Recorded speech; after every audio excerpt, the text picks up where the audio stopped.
Merci de rester branchés au programme de l'Étoile numérique. Bienvenue, mesdames et messieurs, à cette livraison de nos informations à la une de cette édition du journal. Le pont reliant les quartiers Lido et Gécamine est submergé par la petite rivière qui longe l'avenue Kilwa. La pirogue est à présent l'unique moyen pour les riverains d'aller d'un bout à l'autre. Ceci est la conséquence des fortes pluies qui s'abattent sur Lubumbashi. Et en sport, le combat de boxe prévu en mai prochain entre Junior Ilunga Makabu et le Mexicain Alvarez est renvoyé au mois de décembre prochain. La raison est que l'adversaire du Congolais sera sur le ring au cours du mois de mai. Une fois de plus, bienvenue à cette édition du journal. Le ministre d'État en charge du plan Christian Mwando Simba Kabulo a présidé jeudi 10 mars 2022 la cérémonie de remise des protocoles d'accord aux agences d'exécution du PDL de développement des 145 territoires de la République démocratique du Congo. Cette étape marque les débuts de la phase de matérialisation de ce programme. Les détails avec Célestin Muganza et Dieudonné Kanida.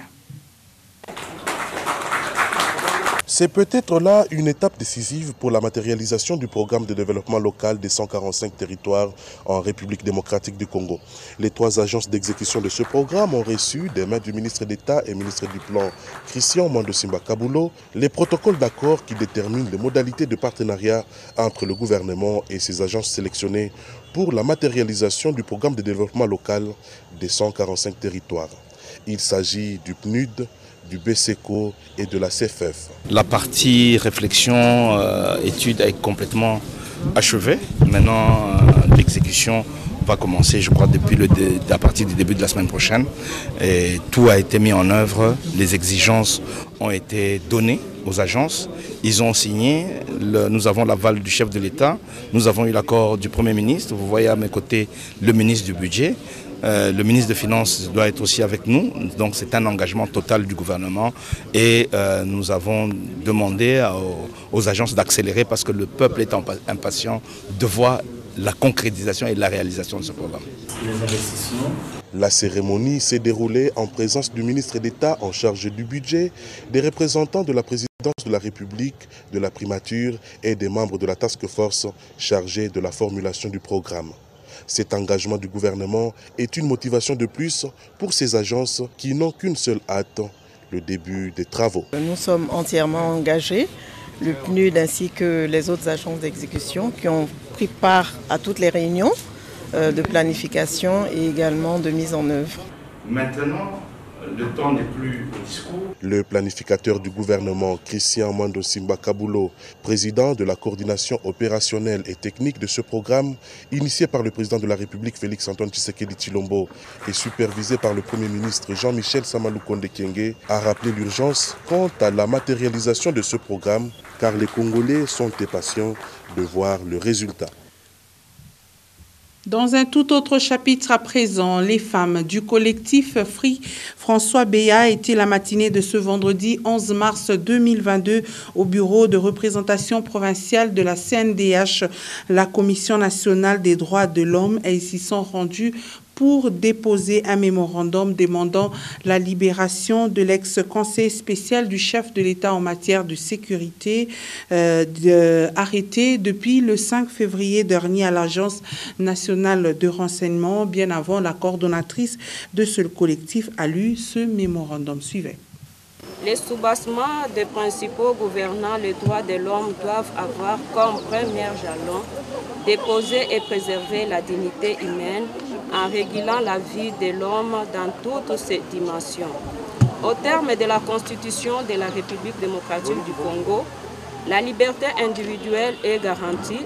Elle est la règle, la détention, l'expression. Nul ne peut être poursuivi, arrêté, détenu ou condamné qu'en vertu de la loi et dans la forme qu'elle prescrit. Nous, les femmes du collectif Free François Béat du Haut-Katanga, constatons qu'en réalité, il n'y a aucune volonté politique à restaurer véritablement l'état de droit dans les pays. Sinon, comment expliquer l'interpellation Manu Militari et la détention illégale du conseiller spécial en matière de sécurité du chef de l'État, M. François Beya Kasonga, dans les locaux de l'Agence nationale des renseignements ANR depuis le 5 février 2022, si par impossible peserait des indices sérieux attestant d'agissement contre la sécurité nationale ou une tentative de coup d'État, nous, les femmes du collectif Free François Beya du Haut-Katanga, demandons à ce que l'ANR transfère ces dossiers devant les instances compétentes pour une instruction adéquate, éventuellement un procès juste et équitable devant son juge naturel. Au cas contraire, nous exigeons purement et simplement la liberté immédiate et sans condition. Nous adressons ces mémorandums pour dénoncer ces cas qui importent gravement atteinte à la restauration d'état de droit, aux lois du pays et aux traités internationaux des droits de l'homme. En vous remerciant d'avance pour votre attention soutenue au présent mémorandum, les femmes du collectif Free François Beya du Haut-Katanga, espérant que vous mettez tout en œuvre pour mettre fin à la violation des droits de l'homme en RDC, et vous prions d'agréer, messieurs les coordonnateurs, notre considération distinguée.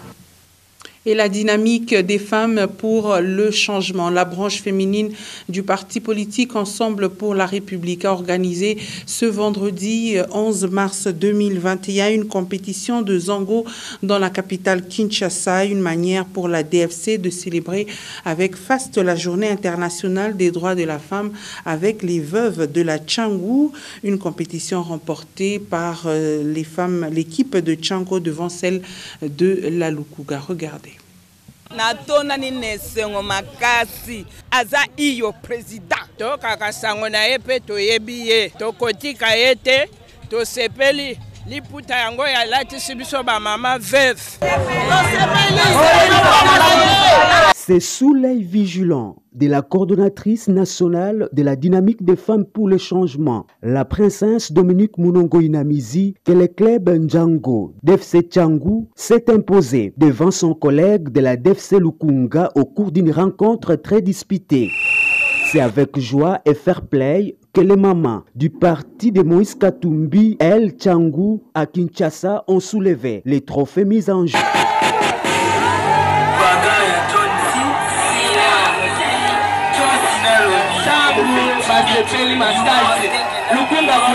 En marge des activités commémoratives de la Journée internationale pour les droits de la femme, la princesse Dominique Munongo Inamizi a offert aux femmes veuves du parti de Moïse Katumbi des pagnes et une somme d'argent pour leur autoprise en charge. Visiblement, la DFC s'engage pour la défense des droits des femmes veuves en République démocratique du Congo. Nous sommes en plein mois de la femme. En fait, nous avions célébré par une messe le 8 mars. Et nous avions songé qu'il fallait que les femmes aient une activité sportive. Et c'est ce que nous avons organisé aujourd'hui, c'était le Zango. Avec les mamans de Tchango et les mamans de Lukunga, je crois. Et ce sont les mamans de Tchango qui ont gagné, donc c'était assez réjouissant. Mais à cette activité, nous avons associé les mamans veuves de Tchango. Et c'est comme ça que nous avons eu à offrir un pagne à toutes les mamans veuves, nos mères qui nous ont quand même portées pendant 9 mois. Et c'était important qu'on change un peu, qu'on sorte un peu de notre zone de confort et qu'on soit sur le terrain. Et on a pu quand même jauger aussi les besoins. J'ai pu voir la pauvreté dans les regards des mamans veuves, donc nous voyons déjà comment on pourrait éventuellement les accompagner sur le plan juridique. Est-ce qu'elles ont été défendues quand les maris sont décédés et tout ça. Donc moi j'ai eu à déceler déjà les petits besoins qui sont là, on aura le temps d'en parler. Plusieurs autres activités sont programmées. Pour ce mois de mars, la dynamique des femmes pour le changement s'implique pour sensibiliser la gente féminine sur ses droits et devoirs. Et nous changeons de chapitre à présent pour parler de l'entreprise Canal+, qui, dans le cadre de son expansion, vient d'ouvrir un autre shop au centre-ville de Lubumbashi. Ce dernier est placé au premier niveau du bâtiment Hypnose pour rapprocher de plus en plus les abonnés de ses services. La cérémonie d'inauguration a vécu ce vendredi 11 mars 2022 en présence de plusieurs personnalités. Ben Kaembe a pris part à cette cérémonie d'ouverture. À Lubumbashi, Canal Plus est désormais présent au bâtiment Hypnose. La nouvelle boutique a ouvert ses portes ce vendredi 11 mars 2022. C'est en présence de plusieurs partenaires que le ruban symbolique a été une fierté pour Francis Djempe, directeur régional Canal Plus Grand Katanga et Kassai. Depuis plusieurs années déjà, Canal Plus a décidé de se rapprocher de sa population en créant dans chaque commune une boutique. C'est pour cette raison que pour nous, il était important de créer cette magnifique boutique, de lancer une magnifique boutique dans le bâtiment Hypnose pour répondre aux besoins de notre clientèle qui vient généralement ici pour se divertir, pour faire des achats. C'est l'occasion pour nous de venir ici découvrir notre boutique avec un cadre idéal à vos besoins, où vous aurez une bonne vendeuse qui va répondre à toutes vos exigences et à vos questions. Comme pour matérialiser la devise « Chaque jour ensemble », l'objectif de Canal Plus est de rapprocher davantage les abonnés, a-t-il mentionné dans son discours. Canal Plus se donne la mission de placer des boutiques en propre et celles de nos partenaires dans quasiment toutes les communes de la ville de Lubumbashi. Ceci dans le but d'être toujours plus proche de nos abonnés et futurs abonnés. S'en est suivi une visite guidée. Et avoir Canal Plus, moi je vais dire même chez Canal Plus, la seule place qui leur mérite, c'est Hypnose. Vu son emplacement, la boutique Canal Plus offre des meilleures conditions d'accessibilité pour tous les abonnés au bâtiment Hypnose. Des offres adaptées à toutes vos envies, à retrouver nulle part ailleurs que chez Canal Plus. Je le disais au sommaire de ce journal, par manque de pont, les habitants des quartiers Lido et Gécamine sont obligés d'embarquer dans une pirogue pour atteindre les deux quartiers, et ce moyennant 500 francs congolais. La grande difficulté est que durant cette période des fortes pluies, les eaux débordent la petite rivière Kilwa, et c'est avec beaucoup de risques que les habitants prennent ce moyen de transport. Suzy Yogolelo et Arthur Kondé. C'est une distance d'environ 6 mètres que ces habitants du quartier Lido parcourent pour atteindre le quartier Gécamine et vice-versa. 500 francs à aller tout comme au retour, c'est le montant fixé pour embarquer dans une pirogue sur la rivière Kilwa. Ce trafic a vu le jour depuis que le petit pont qui servait de passage est submergé. L'ancien Louis un peu plus large s'est écroulé depuis plusieurs années, affirme ce transporteur. Wakati mvula iko napika, mai iko na yala, kilalo kinapotea. Sasa njo tulifanya nguvu, tunatafuta mabarkete, tunaanza kusaidia bantu, beko netuachia ko kaloko. Les riverains utiliseraient ce moyen de transport en cas de force majeure. L'essentiel pour eux est l'érection d'un pont moderne. Kasashi tunatoka kambari, ifashi tunazunguluka ka hii ya mess. Iko mbari sana kupanisha kale kakirima kale tukunachoka. Tunalomba ko bakubwa wa inchi batuangalirie ko batukiko kilalo pa ifashi. Mimi natoka mkaji niko nenda mjekami. Donc tunateswa sana problème ya kilalo hapa. Parce que ifashi ni fashi mwa iko bien sana. Kama banika pont itasaidia bantu bote. Parwa kilalo kama njanja, kama rai. Normalement kile kilalo akistahili mu centre ville. Et du côté des transporteurs, le danger est permanent sur cette rivière, mais il est impossible pour eux d'abandonner ce travail car il est le seul qui nourrit leur famille. La difficulté est mingi sana. Je crois en 2012 turianguka kapa na banamuke bawiri. Situé dans la commune de Lubumbashi, le quartier Lido serait compté parmi les quartiers où le manque de pont moderne pénalise la circulation de ses habitants. L'érection d'un pont moderne sur la rivière Kilwa soulagerait tant soit peu les habitants des quartiers Lido et Gécamine. Et nous allons venir au quartier Kabula-Meshi où deux tuyaux de la régie des eaux sont perforés il y a près de 2 semaines. Les avenues Shinga et Tenke sont depuis lors envahies par les eaux qui ne rendent pas la circulation aisée aux motocyclistes, voire les piétons. La cause serait la vétusté des tuyaux en question. Lumière Moussao. Ces eaux seraient interminables depuis environ 2 semaines sur les avenues Shinga et Tenke au quartier Kabula-Meshi. Perforés depuis plusieurs jours, ces tuyaux de la Régie des eaux ont cédé suite à leur défectuosité. Conséquence, les deux chaussées restent boueuses, pénalisant ainsi la circulation des motocyclistes et même des piétons. Et du côté de l'autorité en charge de la question, aucun constat n'a été fait, chose qui inquiète les habitants du coin. Tu vois, il y a la Régie des eaux, tu veux ajouter swap. Il n'y a pas de semaine, mon kotobok. Tu as une solution. Kio ya maisho inatoboka hapa kunafa desmene bantu ya Régie des eaux baba kuangalia barabara yote inalabika huku bantu wanashinda faso ya bovu kutumika. Mai huku inapita wingi huku hakuna hata namna ya kutumika huku. Hata kupita na barabara beni ingia pa mai vingine beni anguka ba mamabo hakuna tena mai hapa. Hormis ces eaux, la population de cette partie de la commune annexe fait également face à plusieurs autres maux, notamment cette herbe sauvage qui gêne la circulation, surtout aux heures du soir, et l'insalubrité qui gagne du terrain à cet endroit. Et nous allons parler sport à présent. Barrage mondial, double confrontation, République démocratique du Congo-Maroc. Les oui pour un soutien sans faille aux léopards de la RDC continuent à gagner du terrain. Ce jeudi, Adolphe Dominguez a confirmé sa participation à la campagne de soutien aux léopards. Regardez. Nous sommes des patriotes. On est venu voir le ministre pour lui dire que nous sommes derrière les léopards, nous sommes derrière les chefs de l'État, derrière le ministre. Parce que aller au mondial, ce n'est pas donné à toutes les équipes, quoi. Donc aujourd'hui, je suis venu, moi en tant qu'artiste, j'ai que ma voix, artiste et musicien. Je suis venu gratuitement pour chanter pour les léopards. Allez-y les léopards, c'est à vous de faire le boulot, quoi. Nous, on a déjà fait, on a déjà gagné, quoi. Le rouge, le bleu, le jaune, c'est notre couleur, le symbole du pays, quoi. Batoto ya mama, si on est artiste et musicien, tout qu'on a soutenir, ministre et tout chef de l'État, l'équipe est léopard. Tout l'enfant est à boule, à pas la makuto, batupe makuta du tout yimbi. Tout l'enfant a dû soutenir léopard. Ça fait longtemps, plus de 40 ans, tout les enda Coupe du Monde. Cette fois-ci, Congolais Nyoso, là où tu es, tout soutenir léopard Nabiso. Et le boxeur junior Ilunga Makabu devait croiser le Mexicain Alvarez. Ce combat aura finalement lieu au mois de décembre prochain et non en mai comme prévu. Un report dû à la demande de l'adversaire du Congolais qui sera sur le ring au cours du mois de mai. Un sujet de Michel Mbayo.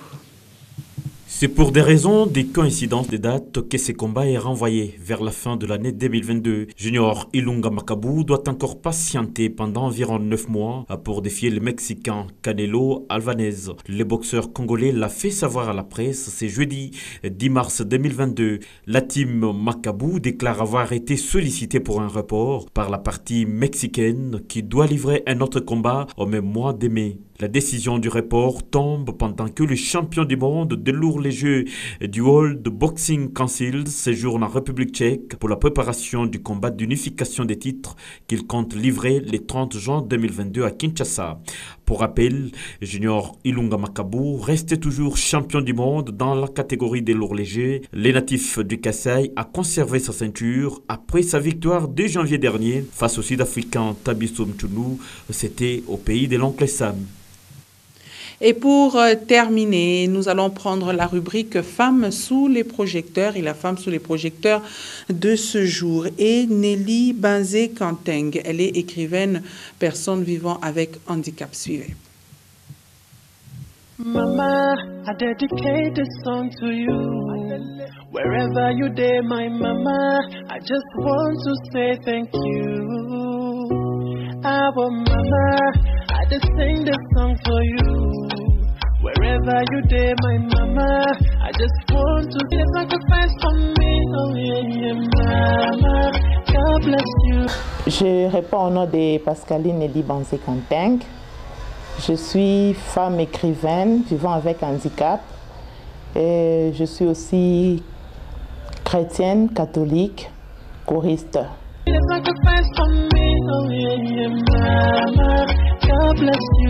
J'écris depuis toute petite. Déjà à l'âge de 16 ans, j'avais commencé à écrire. Et j'écris beaucoup plus sur la romance. je me suis inspirée beaucoup sur les œuvres de Zamenga. Et de ces pas, j'ai écrit aussi mes propres idées en me basant sur les faits sociaux dans notre société. Et aussi, j'écris beaucoup plus sur la femme. Souvent, je dessine avec le stylo. Donc, je fais d'abord les plans dans la tête. Et puis, avant d'enfoncer l'encre, je fais un peu de crayon, mais souvent, je n'efface pas. Et après, je renforce le dessin avec le stylo. Depuis toute petite, je ne suis pas habituée à dessiner au crayon, seulement au stylo, parce que au lieu d'étudier comme le faisaient les autres, pendant qu'on donnait les cours, moi j'ai dessiné. J'en profitais pour dessiner avec mon stylo et je me suis habituée comme ça.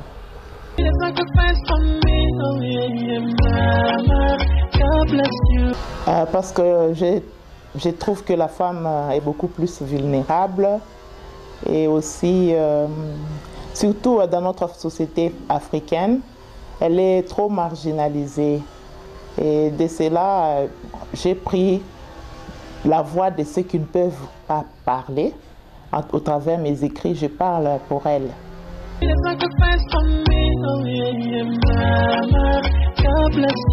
Les difficultés, c'est surtout financier. Pour publier, ce n'est pas facile. C'est les difficultés que j'ai aussi de trouver des sponsors, promouvoir les livres, trouver un endroit pour les exposer. Il y a autant de difficultés.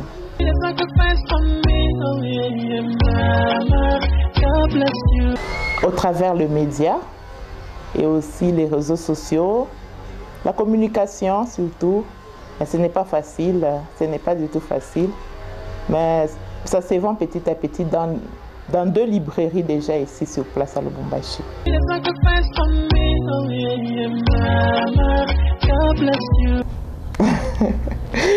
Ah, cette question ne me l'a jamais posée. Vraiment, j'aimerais bien que les filles, surtout, qu'elles puissent aussi avoir cette passion-là de l'écriture.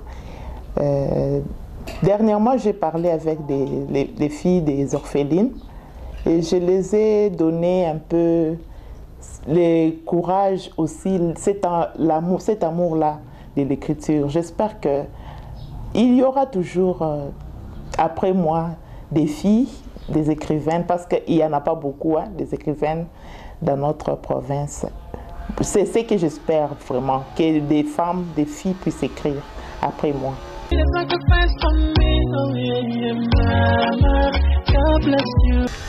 J'aimerais qu'on puisse changer ces donnes-là qu'on dit que les Congolais ne lisent pas, que le Congolais puisse lire. Mais quand j'écris aussi, même Madame Diane, lorsque vous allez parcourir mes écrits, vous serez captivé. Donc moi j'écris pour captiver les lecteurs. Donc j'aimerais bien apporter aux lecteurs congolais cette envie-là de lire, de découvrir, de voyager dans un autre monde. Donc qu'on puisse changer cet aspect des choses, que les Congolais puissent lire, et surtout la génération qui est beaucoup plus basée sur les réseaux sociaux. Ce n'est pas facile.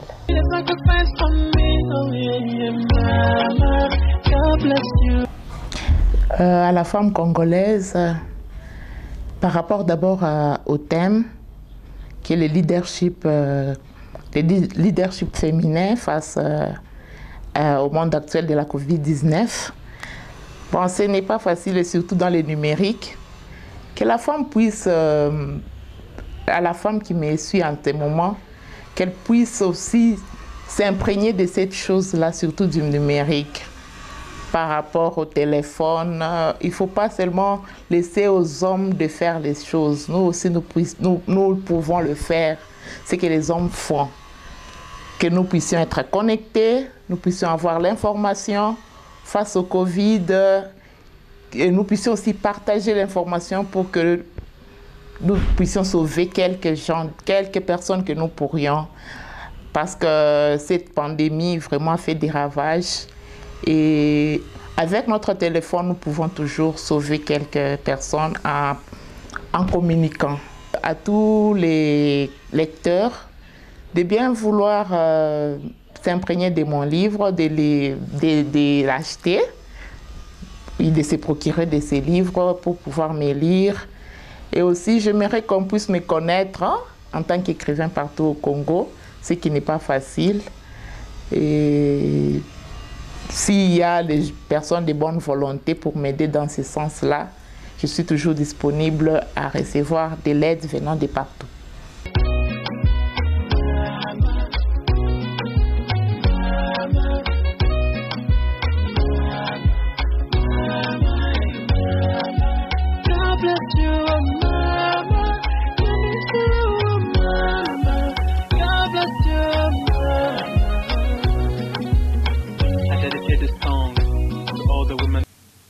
Et c'est par cette note que se referme cette édition du journal. Merci, mesdames et messieurs, de nous avoir suivis. Restez en compagnie de nos programmes.